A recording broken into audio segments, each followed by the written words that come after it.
Hey guys, I wanted to drop a video about my Cabo experience, mainly because I had so many people asking me questions before and after about what it was like to travel essentially during a pandemic. So I know that it's not the most popular decision, but we did it in the safest way that we knew how. We booked an all-inclusive resort called the Sandos Finisterre.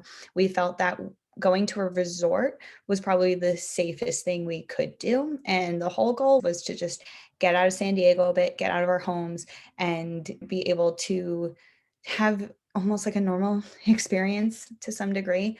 And we also specifically went to celebrate a friend's birthday. That was a whole part of why we ended up planning this. And I'm really happy that we did. And I feel like I had a really positive experience. I'm going to start with what you have to know about travel restrictions right now during a pandemic, especially while living in the United States and then traveling outside of the United States. Up until this point, all of my travel has been domestic, primarily to see family. I did travel for the holidays to see both Sean's family and my family in Boston and in New Jersey. And so the flights that I have taken, I have been on Alaska flight as well as United, and I have been in the Boston airport, the Newark airport, as well as the Seattle airport because we had a connecting flight through there. So that's what I'm also going to base a lot of my experience on is my experiences with some of the domestic flights that I've already taken in the past year. So, what you have to know about leaving the US is mainly how to come back, which is you need a negative COVID test in order to return to the United States at this time. This was actually implemented about a day before we were scheduled to leave, I believe. So, as a result, it did kind of throw us through a little bit of a hoop where at one point we almost canceled our trip because, at least for Sean and I, to our knowledge, we have not had COVID. So, as far as we know, we don't have antibodies, and there is definitely still a risk that we could contract COVID. At least we're assuming as such. For us, we felt like there was a really big risk of potentially getting stuck in Mexico, which wasn't ideal for both of our work. I wanted to make sure that we could make it back. Also, we have a dog, so didn't want to rack up like a dog sitting bill, having him being taken care of for an additional 2 weeks. But we found a loophole. The loophole is that because we live in California, we were able to go through CBX, which is Cross Border Express. It connects California to Tijuana, and it's this tunnel essentially, and drops you right in the Tijuana airport. So we took an Uber down to the border. We crossed through CBX, which got us into the TJ airport, and we took a domestic flight from Tijuana to Cabo. As a result, because we took a domestic flight within Mexico and then crossed the US Mexico border on foot, we did not need a COVID test to re enter. I did get a question about what is the COVID testing like in Mexico. The most that I found out, especially since I didn't have to actually go through it, but the resorts have COVID testing on site. From what I've heard, the actual cost can vary, and it depends on if you need a rapid test or not. I believe what we saw when we did our research was it was about 3 to 5 days expected for a result on your COVID test. That made us nervous because we would have had to get a COVID test literally the first day, and probably would have had to pay extra to get a rapid test in order to get it on time by the time we left. That cost factor definitely came into play. If you guys are going to travel to Mexico or anywhere else, be in contact with your resort, see if they offer COVID testing on site. Something else to note is specifically at the Sandos Finisterre, if you test negative, they will give you 2 weeks free to quarantine at the resort. Now, before you're like, oh my God, that sounds amazing. No, not really. You're quarantined in a completely different section of the resort. You get room service 3 times a day, but other than that, you can't leave your room. You are meant to quarantine as you should be in your room, and you're also not allowed any alcohol. Being stuck in Mexico in your resort for 2 weeks without being able to leave, not ideal. From a work standpoint, I did bring my laptop and so did Sean, and the internet wasn't that great. So it wouldn't have been a very productive 2 weeks for us if we had gotten stuck there. So we were really trying to avoid getting stuck in Mexico. But knowing that the hotels are doing what they can to encourage tourism, That says a lot. So I'm going to touch upon my actual travel experience flying through Mexico. One of the things I've consistently said to people is sometimes I felt like the Mexican airports were doing more than I've seen American airports or airlines do as far as safety. As I mentioned, my comparison models are Seattle Airport, Newark Airport, and Boston Airport, as well as United flights and Alaska flights. By far, I am the most impressed by Alaska flights, mainly because they actually did keep middle seats open, so they didn't overpack the flights. You felt like you could at least have some distance. I was pretty disappointed in United flights because it was packed, full rows, and I was sitting directly next to people. In comparison, our flights out of TJ as well as out of Cabo were not necessarily full, but they did book middle seats. In some cases, some people did have open seats next to them. For our first flight, Sean and I were actually all the way in the back in a row that happened to be 2 seats. So we were only sitting next to each other. On our way back from Cabo, we ended up in a row of 3 people, but ultimately the person who was next to me, I guess, knew the person behind him and ended up moving behind us. So we actually got pretty lucky there. If you're uncomfortable with crowds and lack of social distancing, airports are just not for you in general. Whether you're in the Mexican airports or American airports, there's still going to be people there. Yes, I travel during the holidays domestically, so I don't know what the airports look like right now. But at least in Mexico, there were a fair amount of people, but everyone was wearing masks. So that is something to be said. Also, when Sean and I travel, we did purchase KN95 masks. So they're a little bit more secure than, let's say, just a regular cloth mask. So we've at least done that to make us feel a little bit safer and feel like we're doing our part in trying to be a little bit more diligent about our own safety. Overall, I felt like all airports in general have really upped their sanitary measures. I've noticed tons of hand sanitizer dispensers, lots of people cleaning, sanitizing, but even especially in the Mexican airports, I felt like they really went out of their way to do a good job. Occasionally, I would have someone come up to me and sanitize my hands. So they were being a little bit more adamant and in front of you, when in America, it's a lot more on you. There's dispensers there.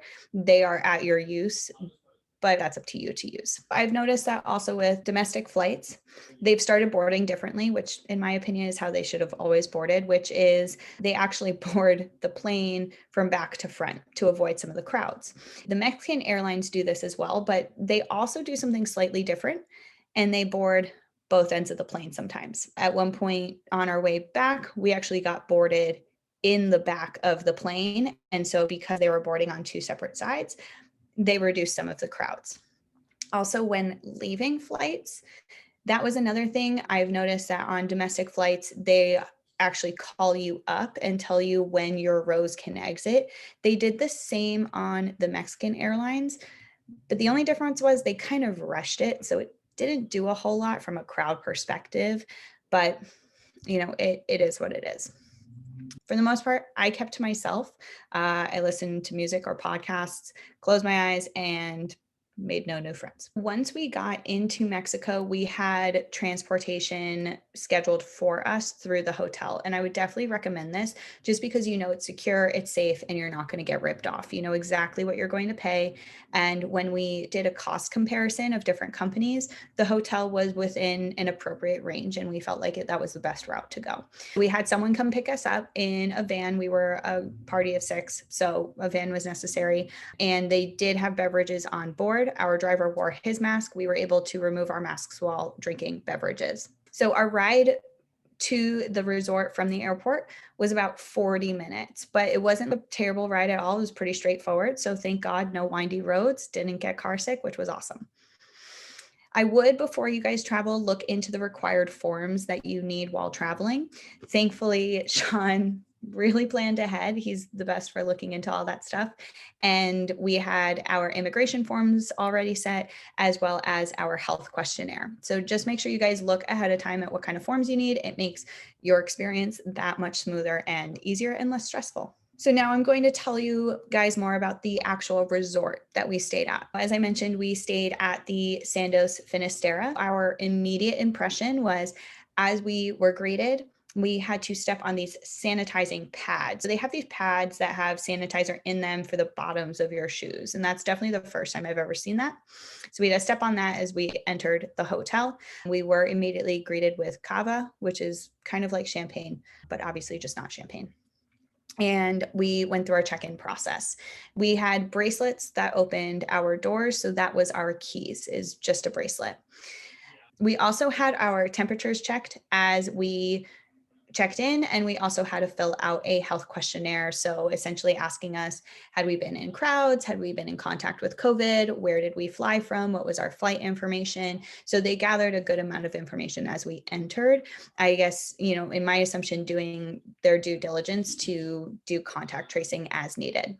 As we came in, we were greeted by a staff member, especially with COVID going on. They took the time to sit and explain to us how things were different, how things were being handled, and how we could navigate the entire resort because it's a huge resort.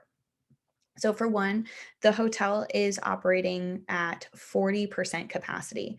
And now I still wonder to this day if they're even booking 40% capacity because it felt pretty empty for such a big resort. Even if they're operating at that, I wonder how much they're actually booking.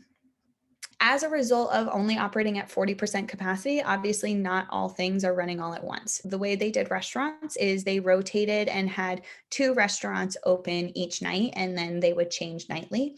And there was a web portal that we could look at to see what was open on that night and plan accordingly. And then they also had events that were scheduled that we could also look up if we wanted to attend. As far as guests and rules and whatnot, masks were required basically when in any kind of common area, essentially. Definitely the elevators, there was a sign distinctly saying masks were absolutely required in the elevator. They were required upon entry into any of the restaurants. We also had our temperatures checked, and they had hand sanitizer available right at the front. They were doing their due diligence there, and I've also never had my temperature checked as frequently as I did in that single weekend. As you're walking around the resort, you're definitely going to notice that some people wear their masks and some people don't. A lot of the hotel is pretty outdoors. It's a very open area with tons of fresh air. I wore my mask when I wanted to, and I noticed that not everyone did. Some people did, some people didn't. But for the most part, you were always able to maintain distance. There wasn't a lot of people. It's not like I had an issue with crowds or getting stuck with that. And ultimately, all I'm going to say is you have to do what you're comfortable with. So if you're comfortable wearing your mask at all times, awesome. If at times you feel more comfortable to take it off, that's on you, right? We have to do our own part. So overall, as a review, the food wasn't anything to be super excited about, to be honest. We had some ups and downs. The buffet in the morning for breakfast was ideal just because it was so easy. You could just walk in. Yes, you wore your masks upon entry and upon getting food. Other than that, food was sitting under hot lamps and they wouldn't be always that hot. I mean, imagine they're not getting that many people. So food is probably sitting out there a little bit longer. The best part about the breakfast buffet was honestly the fresh omelet station because your food was the freshest at that point. Other than that, it was good enough to cure our hangovers each day. There was a bar by the pool that had great food for, lunches. We got tacos there, which were pretty good. We got ceviche, which was decent. And then honestly, yeah, I went to Mexico and I got chicken fingers and they were bomb. I'm not even ashamed. We did go to dinner at one point and we weren't really impressed with how they cooked a steak. It was meh. So the food wasn't something to write home about, but they fed us well. For all inclusive, I'm not too upset. We spent majority of our time at the pool. Essentially, once we got there on Thursday, we had the afternoon open, we went to the pool. Then we woke up Friday, we went to the pool. And we woke up Saturday and we went to the pool. And we spent the whole day outside. That was awesome. That was honestly all I ever asked for was good weather and relaxing by a pool. Yes, there is a beach. The resort is directly on the beach, but they do say not to swim in the ocean because the current is so strong that it's actually really dangerous. And you could see the water moving pretty strong. I'm not a strong swimmer, so I wasn't about to test that. But what we did on the first full day that we were there is we posted up by the pool that was right on the beach, turned our chairs so that we could look at the beach, and it felt like we were on it. Went on a couple walks on the beach, and that was great. They do have two pools. Only one of them is heated because they are operating at 40% capacity. Makes sense. The first day we posted up at the second pool, the non-heated one. It was mostly empty. I think we were pretty much the only ones there, maybe another couple, a couple chairs away, but we got to post up there all day. We had a server coming in. He was great. He was so diligent about coming to us, so we didn't have to get up for anything. We had food and drinks served to us as we needed. Not having a heated pool worked out fine. We got used to the water temperature and it was really refreshing. The second day, we did decide to move over to the heated pool, just also because it was the one with the swim up bar. So we just wanted a different experience. That day was definitely less crowded than our first day. So this is Saturday now. Friday, I think the other pool was popping a little bit more. Saturday, not so much. A lot of people were just lounging around in their own space. So once again, you can really distance yourself as much as you need to, as much as you're comfortable to. And we just hung out there. We were outside the whole time. So as a result, because we were outside and because we were far away from people, we weren't necessarily wearing masks. But once again, that's a personal decision that you have to decide what you're comfortable with. We did end up leaving the resort twice. We ended up going out to dinner 2 of the nights. The first night, we went to a really nice restaurant to celebrate my friend's birthday. We went to Sunset Mona Lisa. This is a bougie restaurant that you would probably see on Chef's Table on Netflix. You got to choose between 3, 5, or 7 course meal, and it comes out beautifully plated, this tiny little portion, but absolutely delectable, amazing food. My friend did a tequila tasting, which was so well done and like just a performance in itself. There was music. We got to oversee the sunset and there were fireworks. The fireworks were not part of Sunset Mona Lisa. It was just an added bonus. It was cool. For Sunset Mona Lisa, we did coordinate transportation once again through the hotel. That was just the easiest, safest, most secure way to get ourselves around, especially as a group of 6. So we always opted to do that. The second night, we walked about a mile downtown to a taco shop called Taco Goose. This is a taco shop that my friends have been to multiple times and they wanted us to try out. It's a very local spot, like any other restaurant, masks on as you enter, hand sanitizer as you enter, and they're literally squirting it into your hand for you. And all of the staff is wearing masks and you wear your mask until you sit down at your table. So pretty standard, at least for what I'm used to in San Diego. Overall, I felt pretty safe walking around Mexico. Most people are wearing masks once again, especially as I peeped into the stores. I didn't go physically shopping or into any of the shops or anything, but the vendors looked like they were all wearing masks from what I could see. There were bars open, which that's not something I attended, but it's there. So, I mean, you know, people are being safe to their own discretion. And I think it really is largely based on what activities you decide to do, how you decide to protect yourself. And then, as far as I was concerned, other people around me were wearing masks and being respectful of the fact that we're in the middle of a pandemic. So I felt pretty good about where I went and all of the decisions that I made. Overall, I did feel safe on my travel to Mexico. I felt like doing an all-inclusive resort was perfect because it wasn't very full. It was pretty empty. We were able to socially distance. We wore masks when we needed to, and the entire staff of the resort wore masks. They actually wore face shields. There was tons of hand sanitizing, obviously washing our own hands and just being safe in our own way. And then when we did venture out, we either got transportation scheduled for us through the resort, or we walked and we spent most of our time outside. That was my experience. I would definitely recommend it, but I think everyone needs to do what they're comfortable with, and you should absolutely research ahead of time what you're planning on doing to ensure that you are going to have the experience that you want with traveling during an uncertain time.